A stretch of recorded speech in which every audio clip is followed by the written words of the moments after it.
छात्र छात्राओं, महाराजा सूरजमल पीजी महाविद्यालय की ऑनलाइन डिग्री क्लास में आपका बहुत बहुत धन्यवाद। छात्रों, इसमें अपने जो बीए पार्ट थर्ड है उसमें जो फर्स्ट पेपर है विश्व का प्रादेशिक भूगोल, यानी जो विश्व का प्रादेशिक भूगोल है, इससे पहले यानी इस विश्व के प्रादेशिक भूगोल की जगह एशिया का महाद्वीप यानी एशिया जो एशिया महाद्वीप है, एशिया का महाद्वीप के बारे में एक पेपर चलता था, जिसको अब एशिया के अलावा यानी एशिया महाद्वीप को है, इसके अलावा जितने में अपने कितने 7 महाद्वीप हैं, 7 महाद्वीपों को इसमें क्या जोड़ दिया, पूरा सिलेबस जोड़ दिया गया है। और अब वर्तमान में अपना जो है विश्व का प्रादेशिक भूगोल, तो इसमें जो अपने प्रादेशिक भूगोल है, इस प्रादेशिक भूगोल के अंतर्गत अपने जो एशिया महाद्वीप है, एशिया महाद्वीप को अपने कंप्लीट करते रहे। एशिया महाद्वीप के बाद में अब जो अपना जो नया आज का टॉपिक है वो है ऑस्ट्रेलिया महाद्वीप, यानी ऑस्ट्रेलिया और न्यूजीलैंड है, लेकिन आज अपने जिसके बारे में चर्चा करेंगे वो अपना विषय है ऑस्ट्रेलिया। तो ऑस्ट्रेलिया पूर्णतः दक्षिणी गोलार्ध में स्थित है, यानी अपना जो वर्ल्ड का मैप देखते हैं, संसार का मानचित्र देखते हैं, तो संसार के मानचित्र में जो एशिया जो ये ऑस्ट्रेलिया महाद्वीप है, ये ऑस्ट्रेलिया महाद्वीप दक्षिणी गोलार्ध में स्थित है। यह विश्व का सबसे छोटा महाद्वीप है, यानी क्षेत्रफल की दृष्टि से देखा जाए तो विश्व का क्या है, सबसे छोटा महाद्वीप माना जाता है। और इसमें जो महाद्वीपीय द्वीप है वो महाद्वीप है, जैसे इसको प्यासी भूमि का महाद्वीप भी कहा जाता है, इसको प्यासी भूमि का महाद्वीप भी कहा जाता है। क्यों कहा जाता है प्यासी भूमि का महाद्वीप? क्योंकि जो ऑस्ट्रेलिया महाद्वीप है, इस ऑस्ट्रेलिया महाद्वीप की चारों तरफ क्या है, महासागरीय महासागर है, यानी चारों तरफ क्या है, पानी पानी होने की वजह से इस महाद्वीप को प्यासी भूमि का महाद्वीप भी कहा जाता है। और ऑस्ट्रेलिया का जो अक्षांश विस्तार है, ये अक्षांश विस्तार 10 डिग्री दक्षिण से 41 डिग्री दक्षिण तक, यानी कहने का मतलब 10 डिग्री दक्षिण से 41 डिग्री दक्षिण तक। और देशांतरीय जो विस्तार है वो 113 डिग्री पूर्व से 154 डिग्री पूर्व तक है, यानी कहने का मतलब ये आपको जो अक्षांश और देशांतरीय विस्तार है, इसको हमेशा के लिए याद रखना है। क्योंकि जब ऑस्ट्रेलिया महाद्वीप के बारे में आपसे क्वेश्चन पूछा जाए तो उसमें ये चीजें बिल्कुल बतानी है कि अपना जो विश्व का मानचित्र है उसमें अक्षांश कितने अक्षांश से कितने अक्षांश के बीच स्थित है, कितने देशांश के मध्य स्थित है, तो ये चीजें बताना बिल्कुल जरूरी है। अब ऑस्ट्रेलिया पूर्णतः दक्षिणी गोलार्ध में स्थित है। ऑस्ट्रेलिया पूर्णतः दक्षिणी गोलार्ध में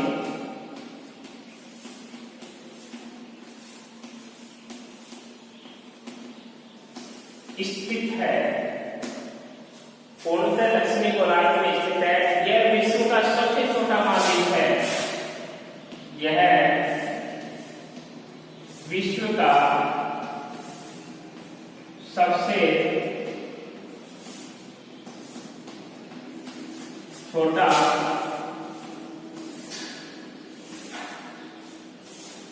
महाद्वीप है, यह विश्व का सबसे छोटा महाद्वीप है। इसे द्वीपीय महाद्वीप, इसे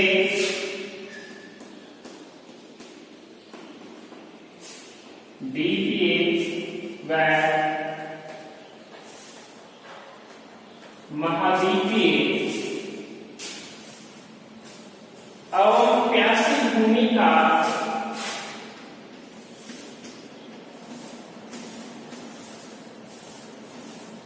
प्यासी भूमि का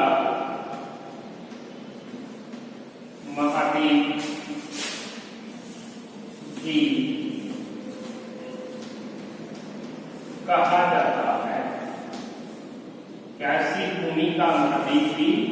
कहा जाता है।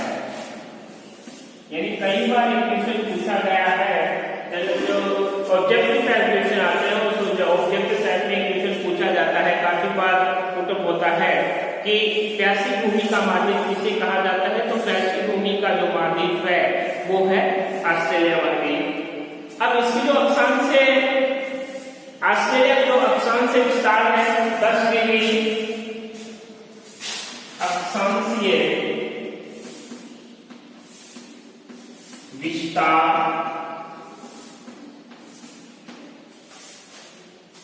10 डिग्री दक्षिण से 41 डिग्री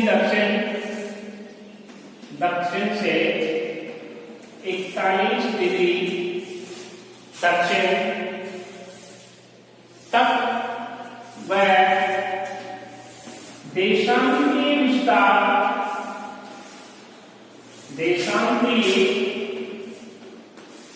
विस्तार, तो देशांतरीय विस्तार में हमें 113 पूर्व से 113 डिग्री पूर्व से 113 डिग्री पूर्व से 154 डिग्री पूर्व तक है, 154 डिग्री पूर्व तक है। यानी ये क्या हो गई, इसकी अक्षांश और देशांतरीय की स्थिति हो गई। ये अक्षांश और देशांतरीय स्थिति इसमें अपने क्वेश्चन में करना बहुत ही जरूरी है। यदि ये अक्षांश और देशांतरीय स्थिति नहीं बताओगे तो उससे क्या क्वेश्चन बिल्कुल क्या हो जाता है, अधूरा हो जाता है। अब इसमें ये चीजें, यह चारों ओर से महासागरों से यह महाद्वीप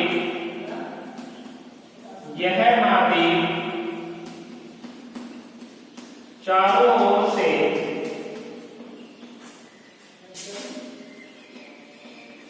महासागरों से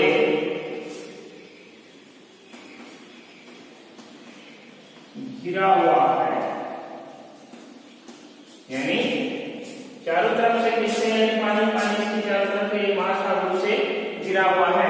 ऑस्ट्रेलिया शब्द की उत्पत्ति लैटिन भाषा के, जो ऑस्ट्रेलिया शब्द है,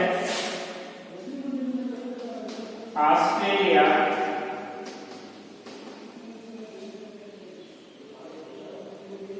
शब्द की उत्पत्ति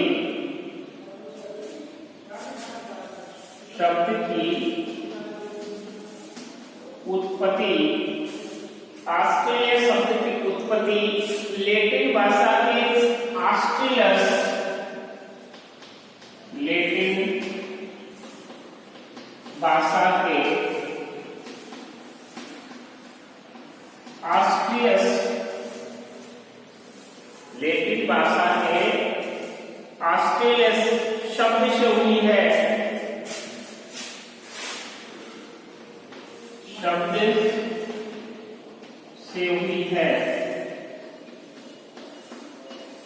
जिसका अर्थ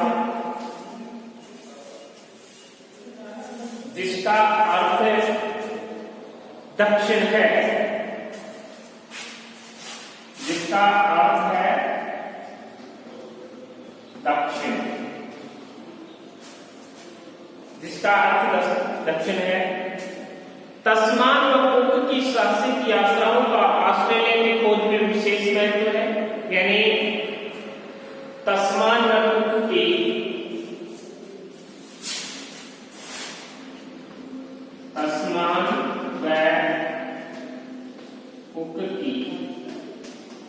साहसिक यात्राओं का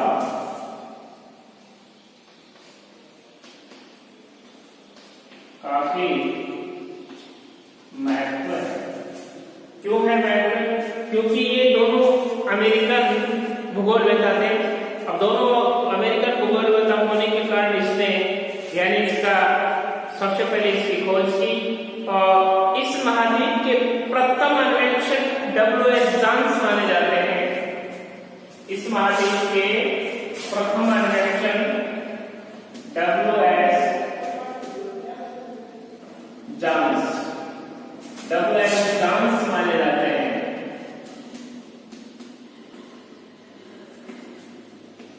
अन्वेक्षक, अन्वेक्षक कौन हो गए? WS John's. यानी याद रखना है हमारे ऑस्ट्रेलिया महाद्वीप के जो प्रथम अन्वेक्षक थे वो कौन थे? WS John's. ये WS जांस पौधे कहाँ के थे?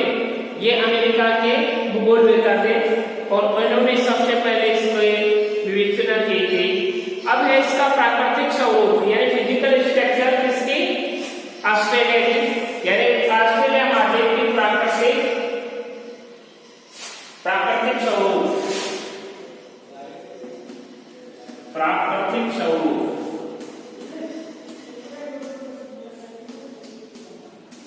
फिजिकल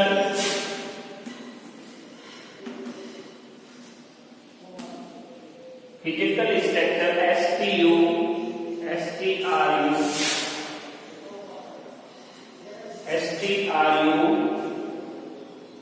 CTURT यानी फिजिकल स्ट्रक्चर। तो फिजिकल स्ट्रक्चर में सबसे पहले अपने ये देखेंगे कि ऑस्ट्रेलिया महाद्वीप प्राचीनतम भूखंड, यानी जो प्राचीनतम भूखंड कौन सा माना जाता है? गोंडवाना लैंड का एक विखंडित भूभाग है, यानी ऑस्ट्रेलिया महाद्वीप को गोंडवाना लैंड का एक विखंडित भूभाग माना जाता है, जो पूर्व कैम्ब्रियन युग में सभी महाद्वीप एक वृत्त स्थल के रूप में विद्यमान थे। ये बिल्कुल सत्य है कि वो सारे जितने भी महाद्वीप थे वो कैम्ब्रियन युग की बात है। कैम्ब्रियन युग में सभी महाद्वीप एक वृत्त स्थल के रूप में विद्यमान थे, जिसे क्या कहा जाता था? पेंजिया। जिसको क्या कहा जाता था?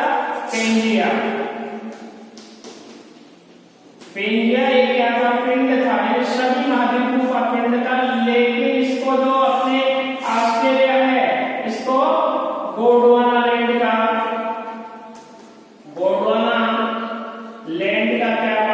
क्या माना जाता है? भाग माना जाता है। जो इसका था ये पेंजिया एक पिंड था, पिंड भी कह सकते हैं या सभी महाद्वीपों का एक समूह भी कह सकते हैं इसको अपने। तो प्राचीन काल में गठित हो गया। पूर्व कैम्ब्रियन युग में सभी महाद्वीप एक वृत्त स्थल के रूप में विद्यमान थे, जिसे पेंजिया कहते थे। अब कालांतर में पेंजिया दो प्रधान भूखंडों में विभक्त हो गया था, यानी जो वेगनर महाद्वीप सिद्धांत दिया था, टेलर ने वेगनर महाद्वीप सिद्धांत दिया था, तो उसमें ये स्पष्ट कहा गया था कि जो पेंजिया है इसके दो भूखंड हो गए थे। इसका उत्तरी भाग क्या कहलाया? अंगारा लैंड तथा दक्षिणी भाग गोंडवाना लैंड। उत्तरी भाग अंगारा लैंड, उत्तरी भाग अंगारा लैंड व दक्षिणी भाग क्या कहलाया? गोंडवाना लैंड। तो ये दोनों किसके भाग हैं? ये दोनों किसके हैं? पेंजिया के। दोनों किसके भाग हो गए? पेंजिया के हो गए। इसका उत्तरी भाग अंगारा लैंड तथा दक्षिणी भाग गोंडवाना लैंड कहलाया। और पेंजिया के जो विखंडन के पश्चात ऑस्ट्रेलिया गोंडवाना लैंड का ही अंग था। और गोंडवाना लैंड में दक्षिणी अफ्रीका है, दक्षिणी अमेरिका है। इसमें दक्षिणी अफ्रीका, दक्षिणी अमेरिका, ये किसके भाग है? ये दोनों गोंडवाना लैंड के भाग है, दक्षिणी अफ्रीका और दक्षिणी अमेरिका। अब इससे जो टूट जो बना, किससे टूटा? पेंजिया से। यानी किसका भाग था?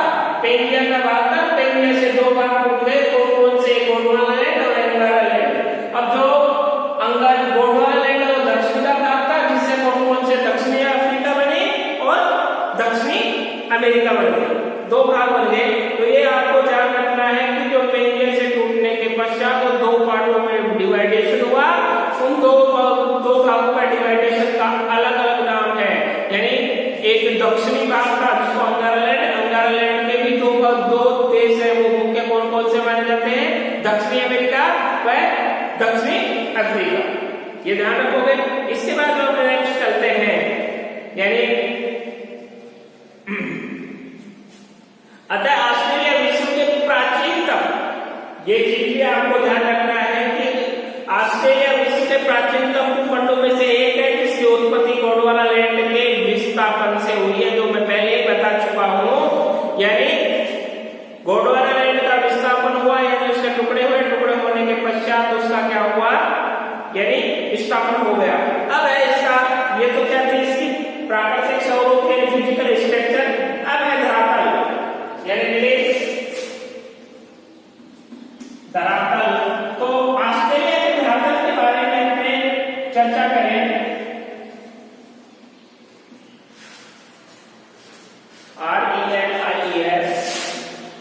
RELIEF तो इसके बारे में हम चर्चा करें, धरातल के बारे में चर्चा करें। तो धरातल में ऑस्ट्रेलिया विश्व का सबसे छोटा तथा समतल महाद्वीप है, ये बिल्कुल सत्य है। क्यों?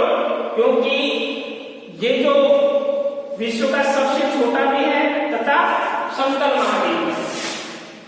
ऑस्ट्रेलिया विश्व का सबसे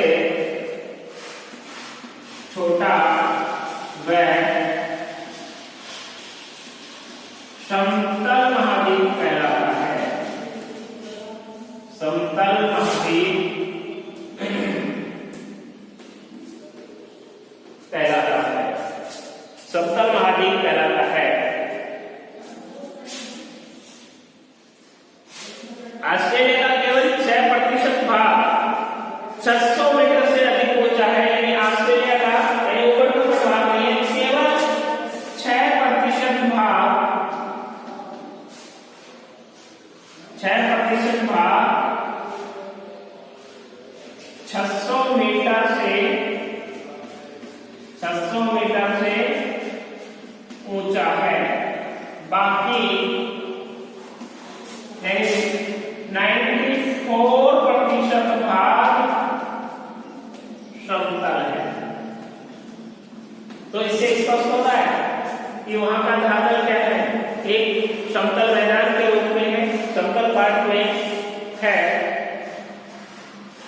मान समतल मैदान की धरती भी कहा जाता है इसको, यानी ऑस्ट्रेलिया महाद्वीप को महान समतल मैदानों की धरती भी कहा जाता है। यहाँ उच्च पर्वत श्रेणियां का क्या होता है, अभाव है। यहाँ जो ऊंची पर्वत श्रेणियां हैं उनका क्या है, अभाव है। ऑस्ट्रेलिया की सबसे ऊंची चोटी माउंट कोसिको है, यानी ऑस्ट्रेलिया की सबसे ऊंची चोटी, ध्यान रखना है, ऑस्ट्रेलिया की सबसे ऊंची चोटी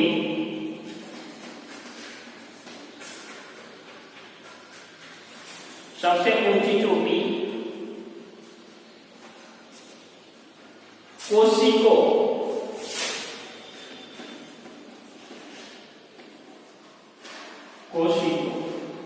यानी ये चीज हमेशा आपको ध्यान रखनी है। ऑस्ट्रेलिया महाद्वीप में जो सबसे ऊंची चोटी है वो कोसिको है, तथा ऑस्ट्रेलिया महाद्वीप में एक मुख्य नदी में बहती है, उसका भी ध्यान रखना।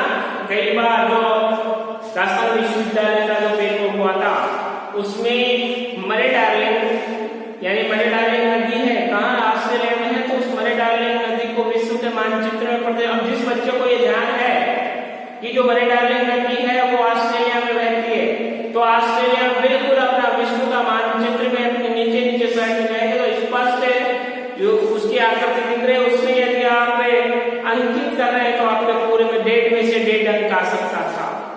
अब जिस बच्चे को यही पता नहीं है कि जो मरे डार्लिंग नदी है वो किस महाद्वीप में है, तो वो उसको क्या करेगा, गलत करेगा। इसलिए मैं आपको ये कह रहा हूँ, बार बार ये कह रहा हूँ कि यदि आप जब भी विश्व का प्रादेशिक भूगोल पढ़ने बैठे या जो हम पढ़ा रहे हैं उनको नोट्स को देखें तो उसके साथ में मैप होना अति आवश्यक है। मैप के बगैर ज्यादातर ऐसे स्थान है कि जो मैप से स्पष्ट होते हैं, क्लियर होते हैं, तो मैप में देखना बहुत ही जरूरी है।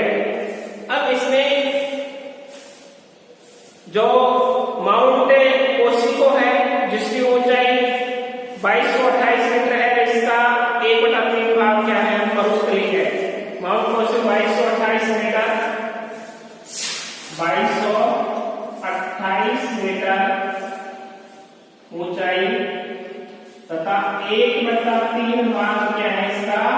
मरुस्थलीय। 1/3 भाग क्या है? मरुस्थल भाग है। 1/3 भाग क्या हो गया? मरुस्थलीय भाग होगा। अब धरातल की विभिन्नता के आधार पर ऑस्ट्रेलिया को 4 भूआकृति प्रदेशों में बांटा है। क्वेश्चन जो आता है वो ऑस्ट्रेलिया महाद्वीप को कितने भूआकृति भागों में बांटा गया है? तो ऑस्ट्रेलिया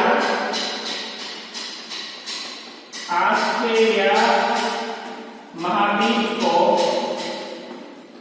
मुख्यतः 4 भागों में बांटा गया है। 4 भागों में बांटा गया है। भूआकृतिक भाग है इसके, ध्यान रखना। कौन से? भूआकृतिक भाग। तो कितने भूआकृतिक भागों में बांटा गया है? 4 भागों में बांटा गया है। पहला है पूर्वी धरातलीय विविधता के आधार पर। पहला है फर्स्ट है पूर्वी पर्वतीय प्रदेश। दूसरा है सेकंड मध्यवर्ती मैदान।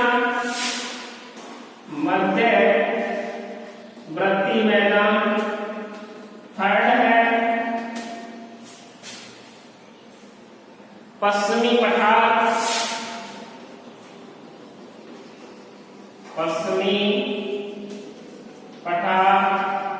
और फोर्थ है तटवर्ती मैदान।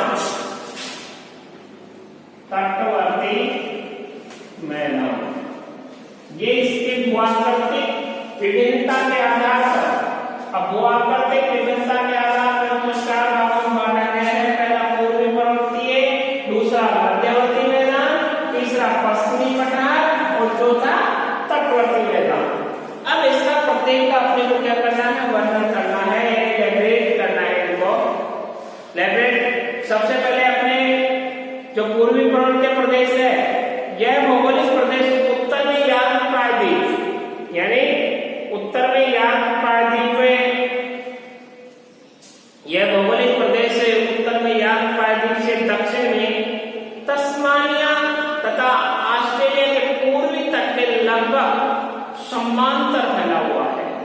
यानी ध्यान रखना, तस्मानिया लगभग समांतर यानी पैरेलल, यानी अपने जैसे स्ट्रेट लाइन खींचते हैं उस स्ट्रेट लाइन के पैरेलल क्या हुआ है? फैला हुआ है।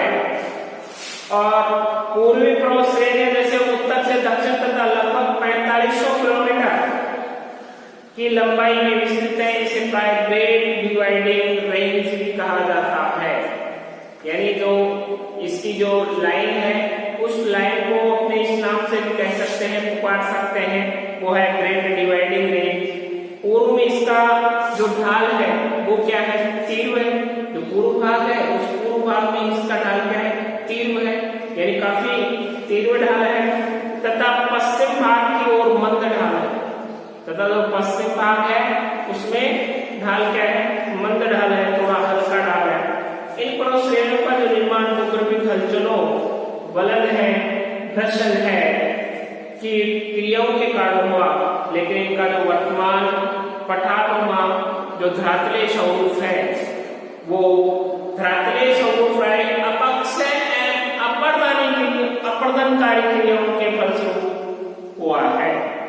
यानी समझने की बात क्या यही है कि जो ऑस्ट्रेलिया महाद्वीप है उस ऑस्ट्रेलिया महाद्वीप में घर्षण भी हुए हैं, निर्माणकारी शक्तियां जैसे पर्वतों का निर्माण भी हुआ है, भूसंचलन भी हुआ है, भूगर्भिक हलचल भी हुई है, अनेक क्रियाएं हुई है, ज्वालामुखी भी प्रस्फुटित होती रहती हैं, लेकिन उनसे नहीं, यानी वर्तमान में जो पठारनुमा धरातलीय स्वरूप है अपक्षय व अपर्दनकारी क्रियाओं के माध्यम से हुआ है। यानी लॉजिकल जो प्रमाण है वो कौन से? अपर्दनकारी प्रभाव व अपक्षय, इन दोनों के माध्यम से इसका क्या हुआ है? निर्माण हुआ है। अपक्षय व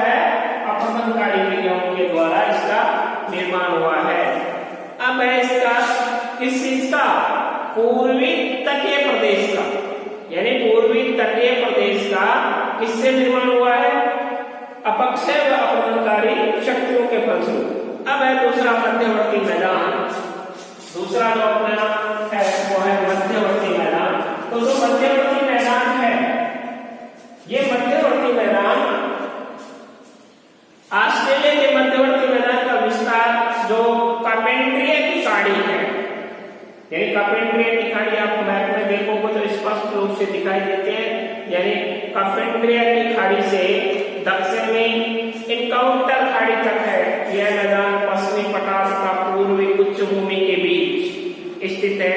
इसकी जो ऊंचाई है प्राय कहीं भी 200 मीटर से अधिक नहीं है, यानी जो इसकी ऊंचाई है वो कहीं भी 200 मीटर से अधिक नहीं है। और मरे तथा डार्लिंग इस प्रदेश की मुख्य नदियां, जो मरे तथा डार्लिंग है, ये दोनों नदियां इस प्रदेश की मुख्य नदियों के रूप में जानी जाती हैं। इसे 3 भागों में विभक्त किया जा सकता है। किसको? मध्यवर्ती मैदान को, जिसमें पहला भाग है कार्पेंट्रिया का मैदान। यो एक कार्पेंट्रिया की खाड़ी से लगे इस मैदान का जो विस्तार है वो रोपर नदी से लेकर ईशा उच्च प्रदेश तक है। ईशा उच्च प्रदेश का मतलब है 279। ईशा उच्च प्रदेश तक है यह बेसिन, जो बारकली उच्च भूमि तथा सैल्वेंट श्रेणी द्वारा आयर बेसिन से पृथक होता है। अधिकांश भाग की ऊंचाई 180 मीटर से तथा समतल क्षेत्र में बसा हुआ है। इसका दूसरा जो पार्ट है वो है मध्यवर्ती मैदान का मरे डार्लिंग बेसिन। यानी मरे डार्लिंग नदी का जो क्षेत्र है, जो बेसिन है, वो यह बेसिन ग्रेट बैरियर जो रीफ है, ग्रेट बैरियर रीफ कह सकते हैं, जो प्रवाल भित्ति भी कहते हैं, प्रवाल भित्ति का एक रूप है। ये ग्रेट बैरियर तथा फिल्टर्स श्रेणियों द्वारा बेसिन से अलग होता है। फिल्टर्स पहाड़ियों को छोड़कर अधिकांश भाग में भूमि समतल है तथा इसी ऊंचाई को 200 मीटर से कम है। इसका पश्चिमी भाग चट्टानी मरुस्थल है, यानी इसके भाग को क्या कहा जाता है? चट्टानी मरुस्थल कहा जाता है, जिसके कारण इसको अधिकांश श्रेणियों में बांटा जाता है। अब नेक्स्ट इसका आयर बेसिन, यानी थर्ड है आयर बेसिन के अंतःस्थलीय अफवाह क्षेत्र है। कौन सा है? अंतःस्थलीय अफवाह क्षेत्र है, जिसके अधिकांश भाग की ऊंचाई 150 मीटर से कम मानी जाती है। यानी क्या मानी जाती है?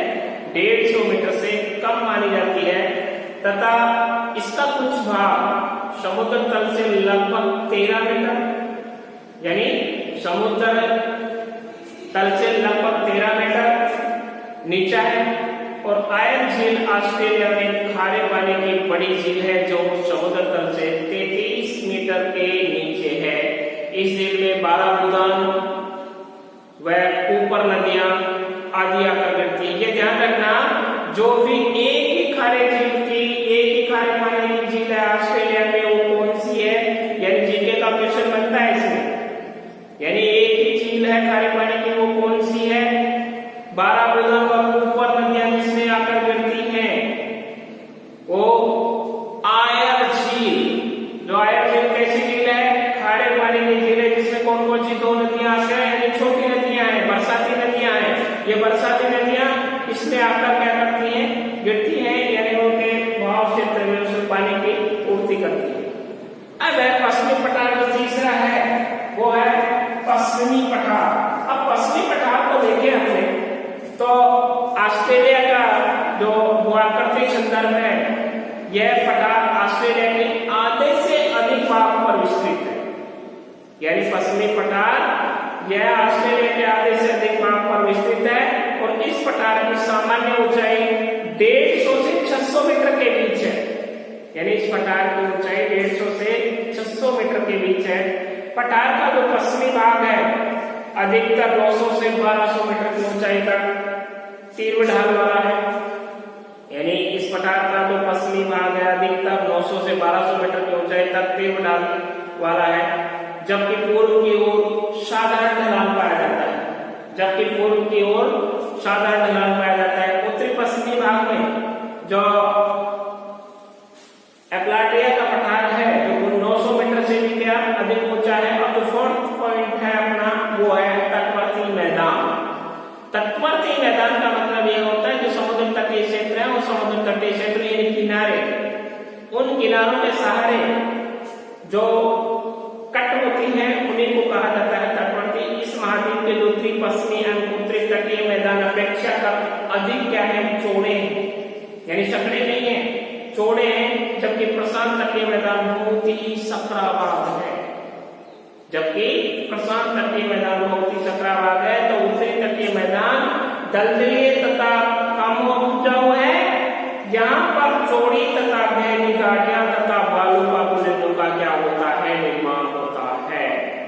ये ऑस्ट्रेलिया का धरातलीय स्वरूप है जो कितने भागों में बांटा गया है, 4 भागों में। पूर्वी पर्वतीय, मध्यवर्ती मैदान, पश्चिमी पठार और तटवर्ती मैदान। इस जो मध्यवर्ती मैदान है इसको पुनः 3 भागों में विभाजित किया गया है। तो सबसे पहले अपने को ये देखना है कि जो ऑस्ट्रेलिया महाद्वीप का पूर्णतः दक्षिणी गोलार्ध में स्थित है, ये विश्व का सबसे छोटा महाद्वीप है। इसे द्वितीय व महाद्वीपीय प्यासी भूमि का महाद्वीप भी कहा जाता है।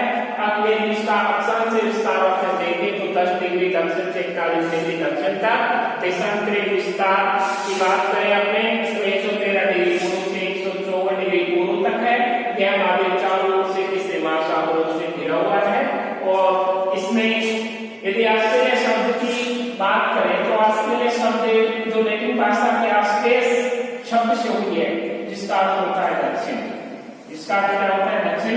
तो तस्मानिया की साहसिक यात्राओं का काफी इस पे महत्वपूर्ण प्रभाव पड़ा। और जो ये सबसे पहले इसका अन्वेषण किया था वो W.S. जॉन्स महोदय थे। और जो इसका जो प्राकृतिक स्वरूप है यानी फिजिकल स्ट्रक्चर है, धरातलीय है, तो इनको मुख्य रूप से 4 भागों में बांटा गया है। 4 भागों का अपने विस्तार पूर्वक अध्ययन कर चुके हैं। आज जो अपना जो क्वेश्चन बनता है इसमें वो क्वेश्चन इस प्रकार से बनता है कि ऑस्ट्रेलिया महाद्वीप की सामान्य जानकारी तथा उसको कितने भूआकृतिक प्रदेशों में बांटा गया है। ये क्वेश्चन इसमें कई बार आपका आया है और आ भी सकता है, तो इसको आप अच्छी तरह से तैयार कर लेना। नेक्स्ट टॉपिक अपने अगली क्लास में करेंगे। धन्यवाद।